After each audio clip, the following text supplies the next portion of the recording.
નમસ્કાર મિત્રો, વિડીયોમાં તમારું સ્વાગત છે। સુરતમાં 17 વર્ષના છોકરાએ 12 વર્ષની બાળાને ગર્ભવતી બનાવી દીધી અને બાળકીને 4 માસનો ગર્ભ રહી ગયો।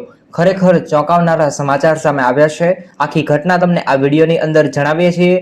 વિડીયોને પૂરો જોજો જેથી સત્ય ઘટના તમે સમજી શકો। દુષ્કર્મની ઘટના આ અંગે અવારનવાર સાંભળવા તમે જોઈ છે, પરંતુ હાલમાં સુરતમાં 4 માસનો ગર્ભ રહી ગયા બાદ મામલો સામે આવ્યો છે।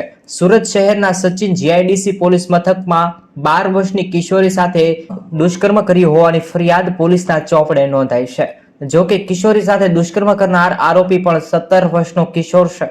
મહત્વની વાત તો એ છે કે કિશોરીએ 4 મહિનાનો ગર્ભ રહી જતા આ આખો મામલો સામે આવ્યો હતો અને પરિવારના પગ તળિયેથી જમીન સરકી ગઈ હતી, જેને લઈ અને કિશોરીના પિતાએ સચિન જીઆઈડીસી પોલીસ મથકમાં બળાત્કારની ફરિયાદ દાખલ કરાવી હતી અને પોલીસે ફરિયાદના આધારે તપાસ શરૂ કરી હતી।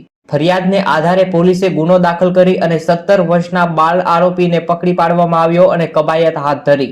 માહિતી મુજબ મજૂરી કામ કરતા યુવકની 12 વર્ષની સગીરાએ અચાનક 2 મહિનાની માસિક આવતું બંધ થઈ ગયું, જેને લઈ અને મહિલાની માતાએ આ અંગેની વાત તેમના પતિને કરી, જેથી કિશોરીને માસિક ન આવતા તેમના પરિવાર દ્વારા તેને હોસ્પિટલ લઈ જવામાં આવી, જ્યાં ડોક્ટર દ્વારા કિશોરીની સોનોગ્રાફી કરવામાં આવી।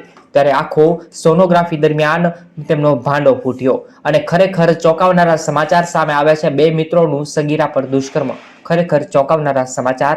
આને લઈ તમારે શું કહેવું છે જરૂરથી કોમેન્ટ કરો। આવી જ રીતે ગુજરાતના તમામ સમાચાર માટે અત્યારે જ આ ચેનલને સબસ્ક્રાઇબ કરો। ધન્યવાદ।